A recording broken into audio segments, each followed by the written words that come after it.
All the gifts on this table are made by hand, and they're totally in line with the pioneer tradition of the late 1800s, especially out here on the frontier in America. We have tiny size candles to large beeswax candles and even tallow candles. Spoons whittled by hand, from big spoons to little spoons. Handmade whisks, paper chains, even boxes chip carved with decorations. The possibilities for Christmas gifts made by hand are really infinite. There's so much you can do even with simple woods. These spoons, this is choke cherry wood, cut right from the creek here in Montana. Talk about something you literally cannot buy at the store. The only way to get something like this is to make it. Back when this house was new and all these boards were fresh and bright, pioneers were making their way west and starting to dot the prairie with tiny homesteads. It was usually just single families making a go of it alone on the prairie, miles from anywhere, miles from stores, miles from factories, and often miles from one another. So we thought we'd spend a bunch of days this week exploring a pioneer Christmas. So let's get together with some friends, learn a few different skills, and spend time in a cozy cabin making gifts.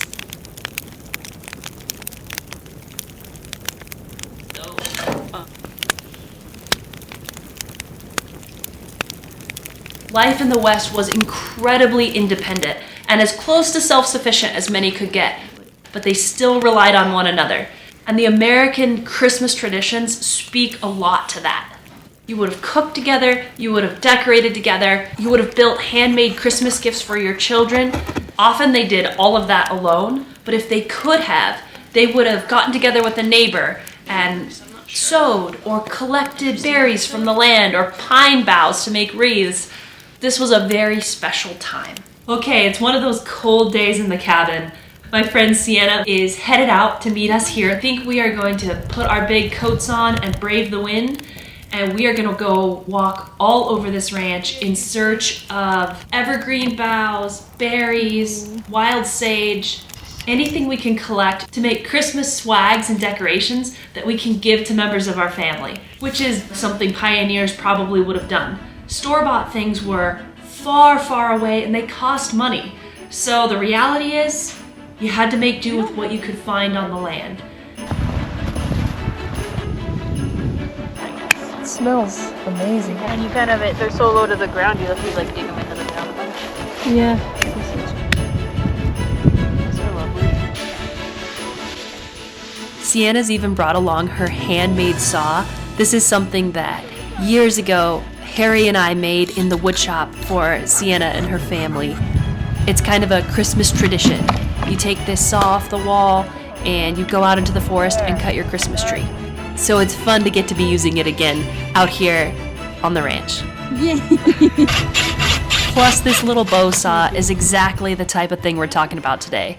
It is a handmade Christmas gift that you need a little bit of metal from the store, but other than that, with a few tools, any pioneer could have made a bow saw just like this and even decorated it the way that we did. So it's part of a long tradition. It's huge. I think this was a really bad berry year, fruit year. Color. Pull them out by the roots. Trying not to. It smells amazing. I was reading Farmer Boy, the Little House on the Prairie one, to Maggie last night.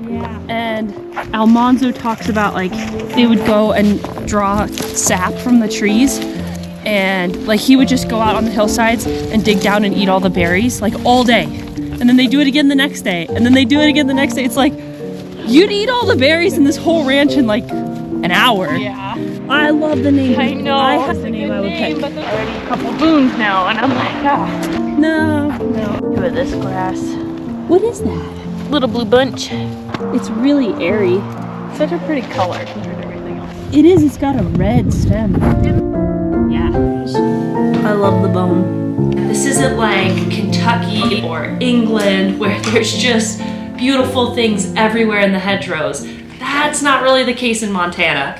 Doing something like hunting for decorations or hunting for food is very difficult. and pioneers ran into this same problem. Can you imagine coming from Europe where it's relatively lush, like compared to here, and you'd get all the way out here thinking you could rely on foods of the land, and there is just nothing out here. This is a very, very harsh place, and people who homesteaded out here discovered that pretty fast. All right, it's a new day and the kids and I are out hiking on a mission to find rose hips to decorate these swags. In all our hiking yesterday, Sienna and I could not find rose hips, so we're going down by the creek, somewhere with a little more moisture and a little more protection. So we're on the hunt. It's snowy! Cut long ones, would you? Like big long stems.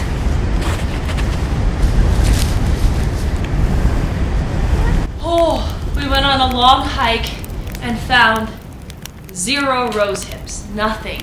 We found some kind of interesting burrs, which they're just weeds, but they're kind of beautiful.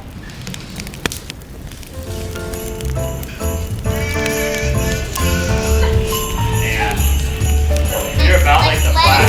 What was coming? So, I guess the ground isn't frozen yet.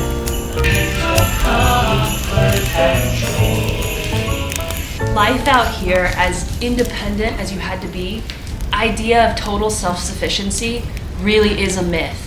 You had to rely on your neighbors. Nobody else was coming to help you when things went wrong. That's a long tradition that has lasted even until today. People would chip carve gifts for one another, which is just taking a small knife. Our friend Hans made this, and I've used it as a matchbox. People would make candles at this time of year, they'd roast nuts and preserve foods, and they'd add beauty to their homes, however humble. Christmas was full of traditions and time spent together. Scraps of fabric and things from nature made cold, drafty houses feel much warmer, I'm sure.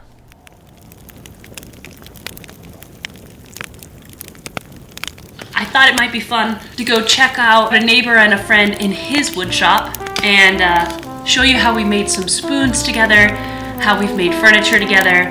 I thought we might make a little something for the kids for their Christmas stockings. I still have one more of these cool Christmas swags Sienna and I made. I think in the spirit of Christmas, we should bring a little cheer to Harry.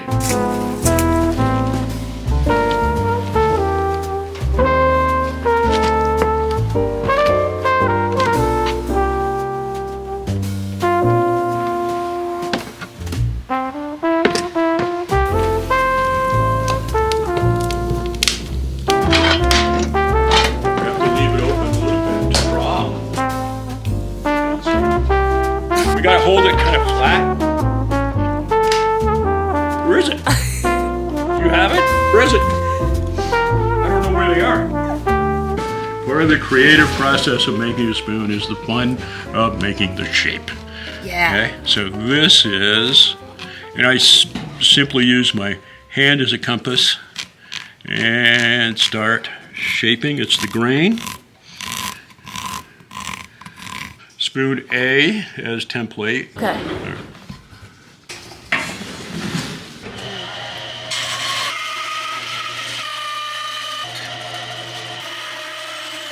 It took about 2 years to figure out that if I put wedges along the edge of the spoon, when I tighten the vise, I do not break them.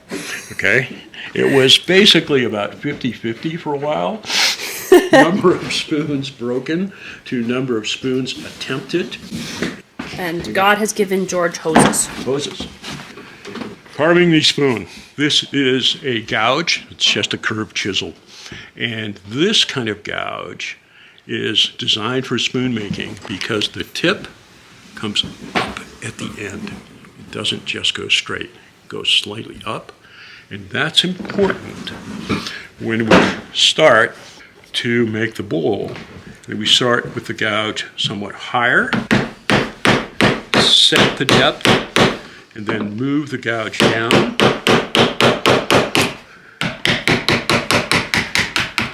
And that tip flattens and guides the gouge forward. Fishtail gouge. Fishtail. Fishtail. And go back back this way. This is starting to crack this way. So now we're scooting out the bowl. And we can be with the grain, we can be diagonal to the grain, and we can actually be perpendicular to the grain. I bet this is something like making a spoon. I mean, this is something a lot of people knew how to do in the past. Yeah, sure. I mean, to make a spoon for yourself. Yeah. And they just, part of it is they just sat and carved. They probably didn't have devices really, really a long time ago. Well, they probably had something simple. Well, they did things like built Notre Dame Cathedral in the 12th century. Yeah. They had stuff. They were well aware that it would take 4 generations to get the job done. So the stone carver, when they came, part of the guild, so the Stone Carvers Guild, actually had a training program because they knew it would take generations to finish the cathedral. If you wanted to travel, if you wanted to see the world, go be a stonemason or a carpenter. Because Yeah. in those days, you would have had to Right. move to wherever that job was. Right, yeah, I mean, they didn't build that many castles. right. People right. who knew how to build them traveled. Right. Yeah. Bluebird houses have their specific dimensions. Yes. J knife, obviously a curved blade, and what it's designed to do is to be able to curve into the bowl of the spoon, and just by turning your wrist slightly, it changes where the blade is hitting. So it's one of those infinitely adjustable hand tools, and it's making nice smooth shavings. This is a pretty hard wood. Cross the grain and gain depth. I'm trying to think of something to make for their stockings, but I don't know what to do. Well, what toys did kids have at that time? So what kinds of things? Yeah. Tops, spinning things. They obviously had dolls. Yeah. So that's scraps and stuffing, carved animals. Okay. I've thought about that. Yeah. So the whole tradition of, the barn, the carved animals, those things. So boy stuff, slingshots. Slingshot. Slingshot. Kind of a slingshot. I mean, if we introduce This boy needs a George slingshot. to a slingshot,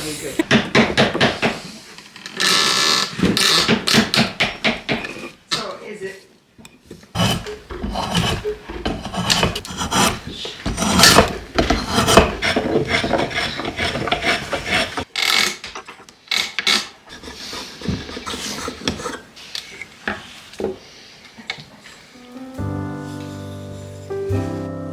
Harry and I have made some silly and fun things for the kids over the years. Mr. Storytime, the slightly wobbly stool. Harry carved all these little blocks when Maggie was first little. And these handmade spoons are just the right size for kids to use in their play kitchen. These choke cherry wood spoons are the perfect thing for kids. We love to use them as chili spoons. They're just something so fun that really does have a human touch to it. Such a different feel from anything store-bought. So a lot of the traditions that developed out here seem to be connected to neighborliness. People would come to your house and you'd preserve food, and you'd go to their house and preserve food. Often your family was very, very far away. You just had your immediate family.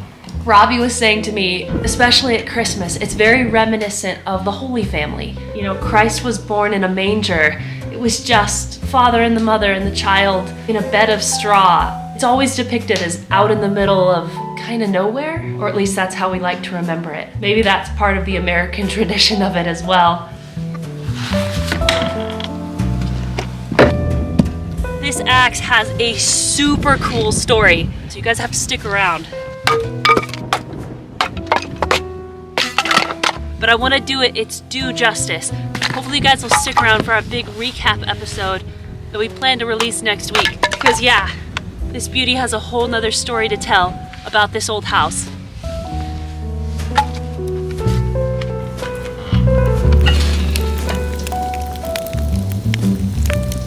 Of course, many people who came west on the frontier were deeply religious. They understood suffering, they understood hardship. It was a part of everyday life. So the Christmas season wasn't about gifts or decorations. For them, it truly was about the birth of Christ. And a huge number of the traditions revolve around that. Whether it's singing hymns with your family, Christmas caroling if you live near enough to town, or celebrating by going to a Christmas church service or mass. Churches were few and far between on the prairie, but the faith of the people was still quite strong. And that may be the biggest lesson of all when it comes to Christmas traditions of the pioneers. The spirit really was about Christ, and not about the things you could make, or own, or give. As fun as all those things are. Hands are too numb.